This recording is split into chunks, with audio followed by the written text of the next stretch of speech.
زندگی آئیے ان سے بات کرتے ہیں. یہ سوال ہے مولانا صاحب. وعلیکم السلام. اعوذ باللہ السمیع العلیم من الشیطان الرجیم. بسم اللہ الرحمن الرحیم. تمام نبیوں کے سردار حضرت محمد صلی اللہ علیہ وآلہ وسلم اور تمام مذاہب کے سردار دین اسلام کے پیروکاروں، السلام علیکم ورحمۃ اللہ تعالی وبرکاتہ. باطل فرقوں کی گفتگو جو ہے وہ جاری تھی. آج گفتگو جو ہے وہ 7ویں فرقے تک پہنچی. اس فرقے کا بانی جو ہے وہ میر محمد حسین ہے، اور یہ عالمگیر شہنشاہ کے زمانے میں یہ کابل سے یہ اٹھا اور لاہور تک یہ فرقہ پہنچا. میر محمد حسین جو ہے یہ مشہد ایران کا رہنے والا تھا. عربی اور فارسی کا کافی علم تھا اس کے پاس. اسے مشہور ہونے کا بہت شوق تھا. اب مشہور ہونے کے لیے کچھ چیزیں سیکھنا پڑتی ہیں اور کچھ چیزیں کرنا پڑتی ہیں. جو سیکھنی تھی وہ سیکھی، جو کرنا تھی وہ کری. عمدۃ الملک امیر خان کابل افغانستان میں صوبہ دار تھا. ان کے دور میں یہ ایران سے کابل آ گیا، تو اسے امیر خان کے میر منشی کے بیٹے کو پڑھانے کی نوکری مل گئی. امیر منشی جو ہے یہ ذریعہ بن گیا. اس کے ذریعے سے یہ امیر خان تک اس کو رسائی ہو گئی. تو باطل فرقے کی یہ کوشش ہوتی ہے کہ فوراً امیر تک رسائی ہو جائے، کسی طرح سربراہ مل جائے یا سربراہی مل جائے، کیونکہ اس کے اپنے اندر کوئی سچائی تو ہوتی نہیں ہے. وہ انہی ہتھ کنڈوں کے ساتھ وہ آگے بڑھتا ہے. میر محمد حسین نے اپنی قابلیت کا اظہار امیر کے سامنے کیا. امیر خان نے اپنی لے پالک بیٹی کا اس سے نکاح کر دیا. نکاح کا یہ فائدہ ہوا کہ یہ شاہی خوشبو خانہ کا دروغہ بنا دیا گیا. بہت سے شعبے یہ جانتا تھا، اور لوگ جو ہیں وہ شعبوں کے ذریعے ہی دیوانے بنتے ہیں. آج کل بھی آپ دیکھ لیجئے، کتنا علم ہونے کے باوجود بھی، کتنے پڑھے لکھے ہونے کے باوجود بھی لوگ جو ہیں کسی بھی شعبہ باز کے پیچھے جو ہیں وہ چل پڑتے ہیں. جی جناب وہ یہ کر دیتا ہے، جناب وہ یہ بتا دیتا ہے. شعبہ بازی ہی دیکھنی ہے اور یہی سچائی کی دلیل ہے. تو پھر یہ جتنے لاما ہیں، بڈھسٹ جو ہیں، یہ بڑی بڑی شعبہ بازیاں دکھاتے ہیں. شیر کے منہ میں سر دے دیتے ہیں، اس کے منہ میں ہاتھ دے دیتے ہیں. تو کیا ہم ان لوگوں کو سچا تسلیم کر لیں؟ تو ہوا کے اوپر چلنے والا، پانی پہ چلنے والا، دیکھیے یہ کوئی بلندی نہیں ہے. بلندی یہ ہے، اور انسان کی جو ہے وہ خوبی یہ ہے کہ وہ اللہ اور اس کے رسول کے حکم کے اوپر چلتا ہے. آپ دیکھیے، یہ مت دیکھا کریں کہ کوئی ہوا پہ چل رہا ہے، کوئی پانی پہ چل رہا ہے. آپ یہ دیکھیں کہ محمد مصطفیٰ صلی اللہ علیہ وسلم کے رستے پہ کون چل رہا ہے. دیکھیے ہوا پہ چلنا آسان ہے، پانی پہ چلنا آسان ہے، لیکن حضور صلی اللہ علیہ وآلہ وسلم کے رستے پر چلنا بڑا مشکل ہے. تو یہ شعبہ بازیوں کے ذریعے سے اس نے شہزادے جو تھے، عمرا کے جو بیٹے تھے، ان کو دیوانہ بنا لیا. امیر خان کا بیٹا ہادی علی خان جو ہے وہ تو اس کا بہت ہی عقیدت مند ہو گیا. اب ہوا یہ کہ عالمگیر بادشاہ کا انتقال ہوا، اس کے بعد عمدۃ الملک امیر خان کا بھی انتقال ہو گیا. وہ تمام عطر اور گلاب جو یہ بادشاہ کے لیے خریدے گئے تھے، اس نے 70,000 کے آ کر لاہور میں بیچ دیے. دولت کافی جمع ہو گئی تھی. اب فقیری کو آلہ بنایا شہرت حاصل کرنے کے لیے.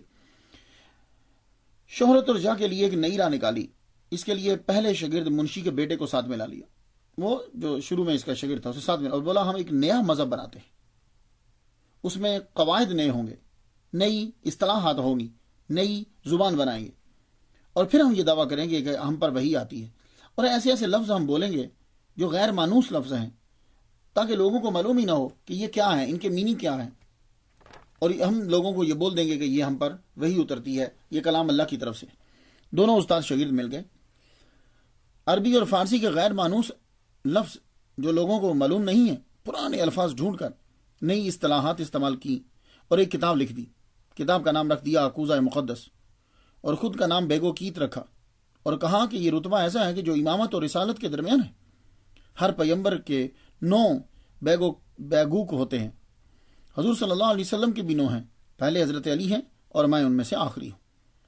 اور منافقت بھی آپ کو پتا ہے، باطل فرقے منافقت سے بھی کام لیتے ہیں. کیوں؟ اس لیے کہ خود میں خوبی ہوتی نہیں ہے، تو وہ ہر ایک کو خوش رکھنے کے لیے، اپنی تعداد بڑھانے کے لیے منافقت کا سہارا ضرور لیتے. یہ جب امامیہ کے سامنے جاتا تو کہتا کہ حضرت علی سے شروع ہوئے، اور اماموں کا تذکرہ کرتے کرتے کہتا کہ آخری میں ہوں. اور جب یہ اہل سنت سے ملتا تو کہتا کہ چاروں خلفاء جو ہیں وہ تھے، ان کے بعد بنو امیہ میں سے کوئی 1-2 نام چن لیتا، پھر 1-2 نام بنو عباس میں سے چن لیتا، اور آخری خود کو بناتا. اپنے معتقدین جو تھے ان کا نام اس نے فربود رکھا. اور ان کے اوپر لازم تھا کہ 5 نمازوں کے ساتھ ساتھ 3 مرتبہ اس کی زیارت کریں. زیارت کے 3 اوقات اس نے مقرر کیے. وہی جو سورج کے پجاریوں کے ٹائم ہیں وہ اس نے اپنی عبادت کے ٹائم، جو اپنی زیارت کے ٹائم مقرر کر دیے. پہلا جب سورج نکل رہا ہوتا ہے بعد نماز فجر، اور دوپہر کے وقت، اور تیسرا ٹائم زیارت کا اس نے مقرر کیا غروب آفتاب، جب سورج ڈوب رہا ہوتا ہے اور ابھی شفق کی سرخی جو ہے وہ مغرب میں ہو تو سب آ جائیں اور آ کر جو ہے وہ زیارت کریں۔ اور اس فرقے کے جتنے بھی پیروکار تھے وہ سب آ جاتے، اور وہ کیا کرتے کہ مربع شکل میں 4 دیواریں بناتے، یعنی 4 دیواروں کی صورت میں مربع شکل میں وہ کھڑے ہو جاتے، اور ہر ایک سمت سے جو ہیں وہ اس نے جو کلمات اپنے بنائے ہوئے تھے وہ سب کے سب کلمات وہ بولتے، اس کی طرف منہ کر کے بولتے، یوں ہی سارے لوگ جو ہیں وہ کھڑے رہتے۔ پھر اس کے بعد ختم اس طرح ہوتا کہ اوپر کی طرف دیکھتے، نیچے کی طرف دیکھتے، اس کے چہرے کی طرف دیکھتے، پھر یوں روانہ ہو جاتے۔ اور یہ کہا کرتا تھا کہ مجھ پر وحی آتی ہے، اور وحی کے طریقے 2 ہیں۔ ایک قرص ٹکیا جو ہے وہ سورج کی طرح سامنے آتی ہے اور اس کے اوپر کلام جو ہے وہ منقش ہوتا ہے، تو میں اس کو سمجھ آتا ہوں کہ ہے کیا۔ پھر وہ جو ٹکیا ہے وہ مجھے گھیرے میں لے لیتی ہے تو میں بے ہوش ہو جاتا ہوں۔ اور دوسرا طریقہ اس نے یہ بتایا کہ کہتا ہے کہ مجھے ایک آواز آتی ہے اور اس آواز سے میں سمجھ لیتا ہوں، وہ میں یاد کر لیتا ہوں۔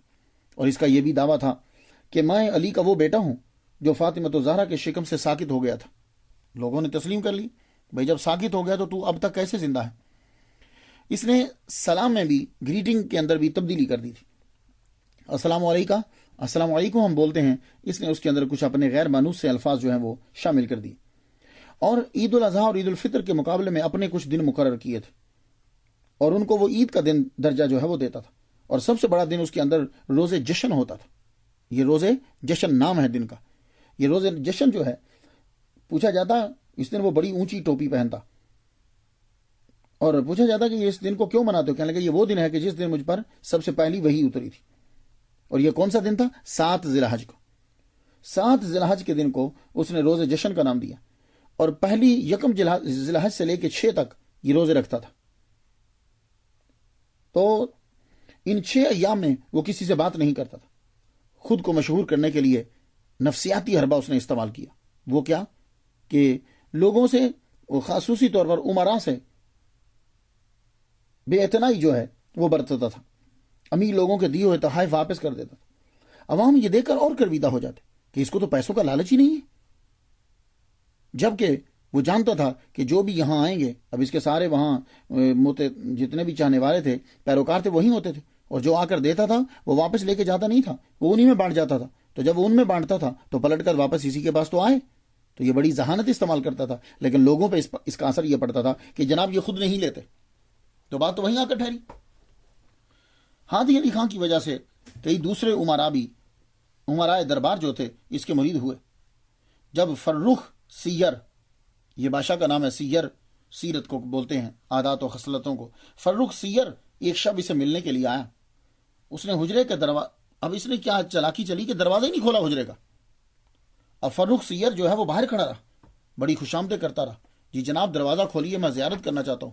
بڑی دیر کے بعد اس نے دروازہ کھولا۔ فرخ سیر پر اس کی اس بے اعتنائی کا بڑا اثر پڑا۔ اس نے کئی ہزار اشرفیاں پیش کی۔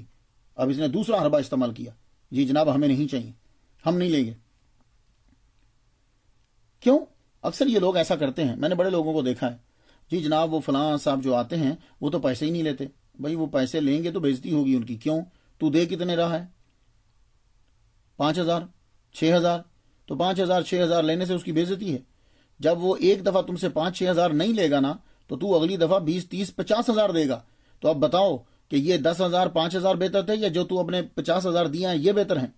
تو وہ بھی یہ مت چھوڑو، یہ رہنے دو کہ اس کو پیسوں کی ضرورت نہیں۔ اور دوسری بات یہ ہے کہ تم 100 200 300 400 دو گے اور 400 دے کر بعد میں احسان جتلاؤ گے اور اپنے دماغ میں سوچو گے کہ ہم نے یہ چیز دی ہے، لیکن وہ آدمی جو ہے وہ بہت ذہین ہے، اس کو یا تو اس کی جماعت دے رہی ہے یا وہ کسی ادارے سے جو ہے وہ پیسے لے رہا، یا اس کے پاس اپنے بہت زیادہ پیسے۔ ایک صاحب نے مجھے بتایا کہ فلاں صاحب کو ہم نے 50,000 روپیہ دیا، بڑی پرانی بات ہے، 80s کی بات ہے، انہوں نے 50,000 روپیہ نہیں لیا۔ تو میں نے کہا تو پھر انہوں نے کہا کیا آپ کو؟ جی انہوں نے کہا کہ آپ آ کر ہمارے ادارے کو دیں۔ میں نے کہا اچھا ٹھیک ہے، تو پھر ادارے کو کتنے دیے؟ جی اس جناب اس کی کمیٹی نکلی تھی اور اس نے 5 لاکھ روپیہ جو ہے وہ ادارے کو دے دیا۔ میں نے کہا سبحان اللہ۔